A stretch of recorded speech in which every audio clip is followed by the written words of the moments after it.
Vamos lá, voltando à política, o governo federal faz as contas em relação à reforma da Previdência, que depois de ser aprovada em 2 votações na Câmara, chega ao Senado Federal. Quem traz os detalhes pra gente é a repórter Luciana Verdolim.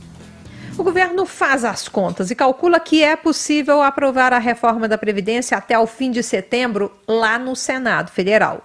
O presidente Jair Bolsonaro reafirmou nesse fim de semana que o objetivo é aprovar o texto que saiu da Câmara para evitar atrasos na tramitação da matéria. Ao ser perguntado se vai participar pessoalmente das articulações, Bolsonaro afirmou que não cabe a ele interferir nas negociações. Quem está com a bola agora chama-se Davi Alcolumbre. Eu converso, me dou muito bem com ele, sem problema nenhum. Eu não vou lá para dentro do Senado. Não tem cabimento, como ele não vem para dentro. Eu converso com todo mundo, cara. Quer dizer, quase todos, né? Tem alguns que não.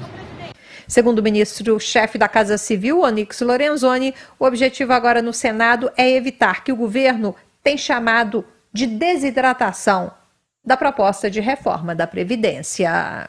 Nós saímos da Câmara com 930 bilhões de reais, que somados aos 200 bilhões em 10 anos da medida antifraude, nós vamos aí a 1 trilhão 130 bilhões, que é muito importante para poder mostrar, tanto para o investidor brasileiro quanto para o investidor internacional. A promessa é de que a proposta de reforma tributária seja apresentada esta semana ao Congresso Nacional.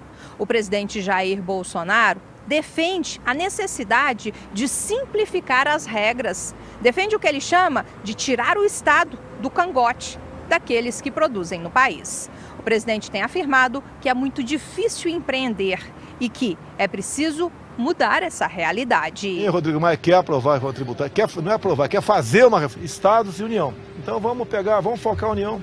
Agora, alguns governadores não quiseram fazer a reforma da Previdência, especial do Nordeste.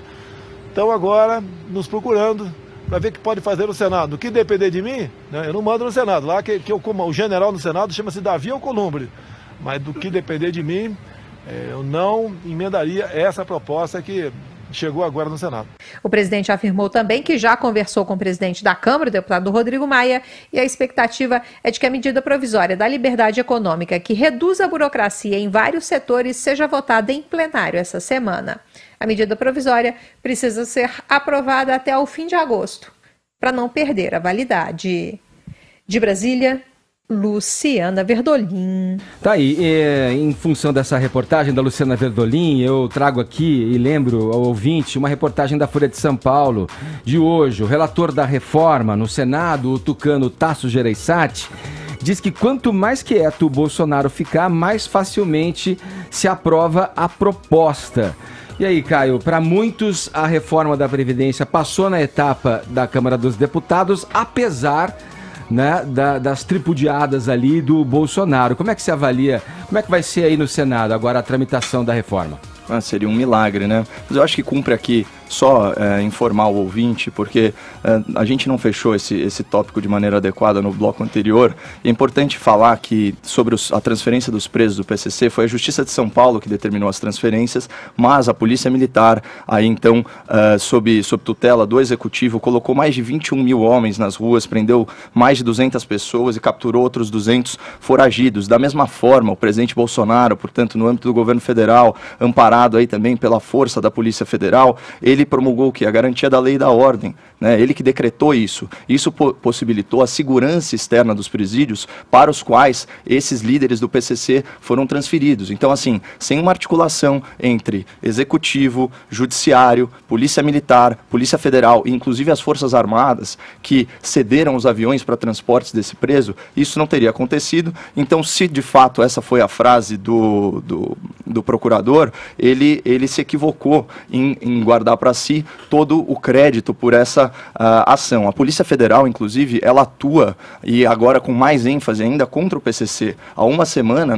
na Operação Cravada, a qual a gente se referiu aqui, mais de 34 suspeitos do núcleo financeiro do PCC foram presos, né, e eles movimentavam, esses gerentes aí do tráfico, movimentavam mais de R$1 milhão por mês. E agora, numa nota pessoal, eu acho que assim, ser jornalista não é sinônimo de ser honesto, muito menos de ter compromisso com a verdade, né? O Raul Seixas já dizia, não preciso ler jornais, mentir sozinho, eu sou capaz. O compromisso com a verdade é uma coisa que transcende rótulos e vai dialogar com o caráter de cada pessoa. E transcende profissões. Na verdade, eu só falei algo que você fala que normalmente, né, Caio? Você tudo bem, Fefito. Vamos voltar aqui para a pauta. Só antes de você voltar, assim, o que está na matéria acerca desse assunto que você traz de volta aqui... E procurador não, promotor. O promotor, ele diz que é uma ação que tem que partir de um consentimento do Estado, mas o Estado, seja no âmbito federal ou no âmbito estadual, não é o que decide, ele é só provocado a partir de uma decisão judicial e aí sim vai seguir adiante com os trâmites burocráticos para isso. Ele não escolhe o lugar, ele só reage a uma provocação judicial, é o que está na matéria, pelo que eu entendi, a qual o Fefito se referiu aí. Vamos ficar nesse assunto da pauta do sobre Senado? A frase, né, do senador. É o seguinte, vamos lá, quem é Tasso Gereissati, né? O Tasso Gereissati, ele é filho de senador. Ele foi governador do Ceará 3 vezes. Ele foi presidente do PSDB, presidente tucano em mais de uma ocasião. Está no seu 2º mandato, ele próprio, como senador. Ele representa uma das maiores oligarquias políticas e econômicas do Nordeste. A família dele é dona de uma rede de shopping centers, né, com destaque aí para a rede Iguatemi. O Tasso Gereissati é uma das tantas viúvas da velha política, num partido que está aí com a sua reputação tisnada e em plena crise de identidade, que é o PSDB. E ele pertence àquela forma antiga de fazer a política de furna, de gabinete, de bastidores. Só para dar uma ideia aí, um pano de fundo para o ouvinte. O irmão do tucano Tasso se chama Carlos Gereissati, e ele é o maior doador de campanha, adivinhem de quem? Do senhor Rodrigo Maia, presidente da Câmara, que nem tucano ele é do Democratas, mas isso para eles não faz a menor diferença. O Carlos Gereissati doou nada menos do que R$500 mil para a campanha do senhor Rodrigo Maia. Portanto, o Carlos Gereissati é o 2º maior doador de Rodrigo Maia. O maior doador é o povo brasileiro, né? R$700 mil de dinheiro público para garantir os 74 mil votos do Rodrigo Maia.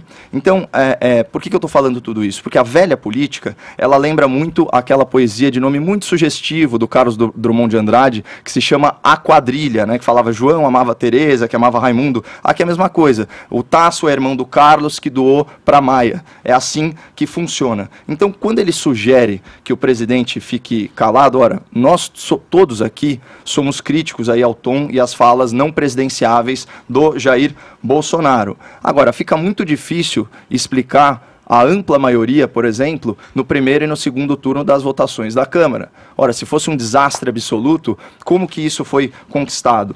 O ponto-chave aqui, quando o Tasso Gereissati vai falar sobre a relação entre o Poder Executivo e o Legislativo, ele diz o seguinte: a relação do governo com o Congresso é horrorosa. Só que ele errou muito no adjetivo. O correto seria falar que é uma relação independente. E talvez isso cause o verdadeiro espanto nele. O fim do presidencialismo de coalizão. Um Congresso hostil e vigilante, ele é, por definição, independente. Certo? E ele é obrigado a votar segundo as suas próprias convicções e interesses, sem o Executivo conseguir influenciar dentro da barganha política. Essa frase do presidente Bolsonaro aqui é emblemática disso. Olha, a bola está com o presidente do Senado, eles que decidam por lá. É isso que se espera numa república, pessoal. Tripartição de poderes de Montesquieu. Você tem o executivo, o legislativo e o judiciário. Eles são os poderes, eles deveriam ser, né, independentes e harmônicos entre si. Um fiscaliza o outro. É assim que uma república funciona. Agora, ele é da turma,